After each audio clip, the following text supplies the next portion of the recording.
Good morning, Lions, and welcome to the MSJ Morning Minute. I'm your host, Alex Taft. And I'm Caleb Fitzgerald. Let's get right into the news. We hope that you enjoyed your spring break. It looks like a busy week, so let's jump right in with our upcoming events. Today, Design Hub will be hosting a t-shirt sale in the Seton lobby from 11:30 to 1:30 p.m. Make sure to stop by and grab your exclusive MSJ merch while supplies last. Prices start at just $10 and cash and Venmo are accepted. Fellowship of Christian Athletes will be meeting in the Malloy Room today from 7:30 to 8:30 p.m. And on Tuesday, March 11th, Mass and Prayer Service will be in the Modern Day Chapel from 12:15 to 1. Are you interested in the Gardening Club and providing ideas related to nature? Come to the Gardening Club meeting from 12 to 1 p.m. located in Classroom Building 113. There will also be a Psychology Club guest speaker talking about the various aspects of mental health from 12 to 1 p.m. in the Malloy Room, so make sure that you stop by. Design Hub will once again be selling MSJ merch in the seat lobby from 2 to 4 p.m. It looks very nice, but it will be the last day, so make sure that you stop by before supplies run out. The Hidden Gems Bible Study will take place in the Clifford Room from 7:30 to 8:30 p.m. Revive 25 will be taking place in the Modern Day Chapel from 7:30 to 8:30 p.m. And make sure to come to it and hear students share the testimonies through word and music. It will be amazing. It will. And on Thursday, March 13th, Mass and Prayer Service will be held in the Modern Day Chapel from 12:15 to 1 p.m. The Pinnacle Series, Finding Purpose After the Mount, will be presented by a panel of MSJ alumni in the Williams Recital Hall from 2 to 3 p.m. The Black Student Union's After Dark Fashion Show will be held in the Recital Hall from 6:30 to 8 p.m. Come and watch those who sign up to model and show off many Cincinnati brands. And on Friday, March 14th, Willow the Therapy Dog will be here in the Wellness Center from 3 to 4 p.m. So make sure you stop by and say hello. She's really cute. So make sure you go see Willow. She's really nice. The Learning Center is here to help with your homework, assignments, and quizzes. The fantastic staff is standing by to help you find a quiet study space all semester long. The Learning Center is located in Seton Room 156, so make sure to swing by and dive into focused studying. Be sure to stop in for anything you might need to help you make the most of your MSJ experience. Do you want to make a difference on campus? Be a part of the Student Government Association. The Student Government Association, or SGA, meets once a week to discuss various events and topics that impact students. Some of these topics include events, campus-wide surveys, and student concerns. If you have a specific interest, we have 6 different committees to join, including special events, spirit, finance, service, academic and career excellence, and student life and welfare. SGA meets in the Clifford Room on Thursdays from 5 to 6, so we encourage you to stop by and see what student government has to offer for you. If you want more information, please reach out to SGA President sarah.post@msj.edu. You know, Taff, remember you talked about your swimming pool, right? Yeah. I think you should go talk to Sarah and get a swimming pool on campus. I did, but they rejected me. They did? Yeah. I'm so sorry about that. You know, rejection is just redirection. It's messed up, bro. Many of our amazing staff and faculty here at the Mount are involved in interesting and fun activities outside of work. For this spotlight, we decided to interview Michael Sontag, Dean of Arts and Sciences, about his favorite weekend hobby of racing cars. Let's take a look. This is Joey Eckstein, and we're with the Morning Minute today, and we're going to be having an interview here with Michael. You want to introduce yourself? Sure. I'm Mike Sontag. I'm Dean for the School of Arts and Sciences, and I teach philosophy and ethics here at the Mount. Tell us a little bit about the cars that you race. How did you get into it? But I didn't start racing until this past summer. Yeah? I got a new car, and I learned that the car that I bought, a Subaru BRZ, is one of the cars that people use a lot in autocross racing. Okay. And that gave me a chance to sign up for some events and give it a shot. How did you find this group of people that race cars and get involved with it? Yeah, when I got my car, there was a coupon that came with it. Yeah. For a class. Okay. So I started Googling this and learning about it. And it's the Sports Car Club of America. Okay. Organizes all these, and it's a big national nonprofit. Okay. When you go to the events, you work. You have a job too. So it makes everything kind of grassroots and affordable. Yeah. And just it turns out to be a really neat organization. Yeah. Like, what kind of work do you do? You said that you work at the races. Like, what kind of work would that involve? Yeah, if you're kind of newer like me, your job is probably picking up cones when people knock them over. It's a good job. Yeah, that's right. I would not want the more complicated jobs. I'm not ready for that yet. One last question for you. What would be like your dream car to race? Oh, wow. Okay, so I love my BRZ. Okay. It's one of the standards. A lot of people race Miatas. Okay. A lot of people race even cars like Honda Civics and things like that. If I could really pick, it might be a Lotus. Okay. Lotus, they're so lightweight that it makes them really fun to throw around all the corners and stuff. That's cool. You know, I have really enjoyed getting involved in racing. It's easy to do, and I've been telling my friends about it. So if anybody is interested in finding out about how to get involved, they'd be happy to get hold of me. Yeah. Michael.sontag@msj.edu or swing by my office. I'd be happy to let people know how it works. Yeah, so any students here at the Mount, reach out to him. He's your guy. Thank you so much for joining me. Back to the studio.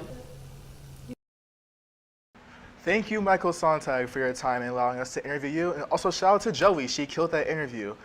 And with that being said, now it's time to move on to our weather. It looks like we are going to actually see the warmer temperatures this week, and thank God, because my seasonal depression is now cured. So starting off today, starting off the week strong today, it will be in a high of 67 degrees with a low of 55. And moving on to tomorrow on Tuesday, the high will be 74 degrees with a low of 55. And moving on to Wednesday, there will be some sun in the morning with increasing clouds during the afternoon. Temperatures will reach a high of 74 with a low of 45. And on Thursday, there will be mostly cloudy skies in the early morning and then partly cloudy skies in the afternoon. There will be a high of 73 throughout the day and then cool down to 47 degrees as we move into the evening. And on Friday, there will be a mix of sunshine and clouds with a high of 77 throughout the day. However, as we move into the evening, there will be an 8% chance of showers with a low of 58 degrees. And on Saturday, there will be scattered thunderstorms in the morning, and then more widespread storms as we move into the afternoon with a high of 68 degrees. There's an 80% chance of precipitation, and wind could potentially get us over 40 miles per hour. As we move more into the evening, it'll be cloudy with periods of rain and a temperature of 51 degrees. And on Sunday, we'll continue into the morning. On Sunday, showers will continue into the morning, but could then clear up as we move towards the afternoon. There will be a high of 58 and then a low of 33 towards the evening and into the night. And now it's time to check in on our sports. The women's basketball team traveled to Transylvania University to face off against the Hanover Panthers on February 28th, and they won with a score of 76-70.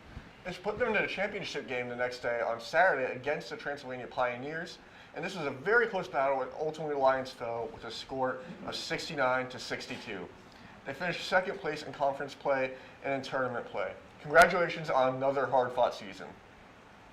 The men's volleyball team hosted the Franklin Grizzlies Wednesday, February 6th, and won in 3 sets with a score of 3-0. They hosted Wabash on the 28th and lost with a score of 3-0. And on Wednesday, March 5th, they traveled to Franklin University and won in 3 sets with a score of 3-0. This past weekend, the Lions were off to Missouri.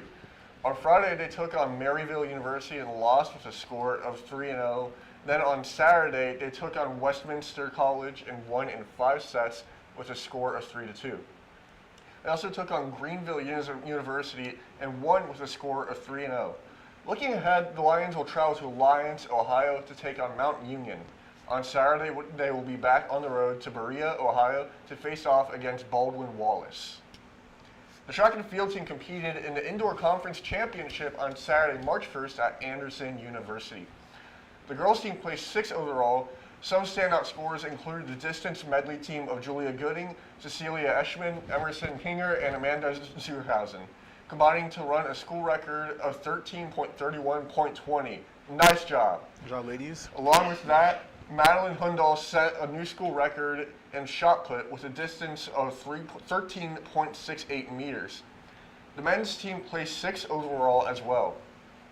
Freshman Kendrick Shearer was named the 2025 Newcomer of the Year for his performance in the meet. Shearer was a member of the Lions 4x200 meter relay team that had finished 4th, and he finished 4th in the 60 meter dash. He was also the HCHC champion in the 200 running at 22.74. Let me tell you, that is fast to win the event. Along with Alex Schmidt, who ran the 3rd best time in school history in the 5K with a time of 17:19. Schmidt, my goat, I love you. The wrestling team traveled to Wabash College this past week, competing in the NCAA regional tournament.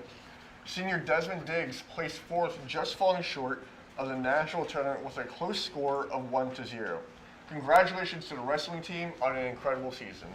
The softball team had a doubleheader on Monday on March 3rd in Florida.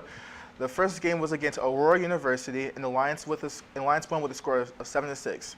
Next up was Marine University. That game was won as well with a final score of 8-2. They had the day off on Tuesday, but were back in action on Wednesday for another doubleheader.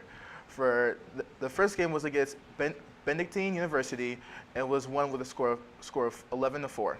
The second game was against Dominican University and was lost with a score of 6-5. This was the Lions' only loss of the week. The Lions had Thursday off as well, and on Friday they had their last 2 games of the week. First up was Illinois College, which was won with a score of 10-2. Lastly, Heidelberg University was taken on, and the Lions prevailed with a score of 10-7. Looking ahead, the Lions have their home opener against Capital University on Tuesday at 3:30 and 5:30. The women's lacrosse team faced off against St. Vincent, and they lost with a score of 10-9 in a very close game. The game went into double overtime, but ultimately St. Vincent prevailed. Tonight, the Lions host Bethany at 7 p.m., so make sure you come out and support your Lions. This weekend, the Lions will also face off against China University on Saturday. Then on Sunday, they will take on Ursuline. The baseball team had a very busy spring break as well and played a total of 8 games. Saturday, March 2nd, they played in a doubleheader and won both games against North Central University. On Monday, they played 1 game against Concordia University and won with a score of 13-11. On Tuesday, they faced Northland College and won with a score of 21-2. On Wednesday, the Lions battled Moravian University and won with a score of 10-1. Thursday, the Lions had an off day, but were back in action on Friday to take on Dominican University. They split the day, losing their second game and taking their only loss of the week. On Saturday, they played in their final game of the week against Fitchburg University and won with a score of 10-4. Good luck to all of our athletes, go Lions, and most importantly, defend them out. And make sure that you follow our MSJ Morning Minute Instagram page, where you will find updates, other episodes, and behind-the-scenes content. On behalf of myself and the rest of the MSJ Morning Minute crew, I want to thank you for tuning in, and we will see you next week. With that being said, thank you for watching the MSJ Morning Minute. I'm your host, Alex Taft. And I'm Caleb Fitzgerald. Signing out.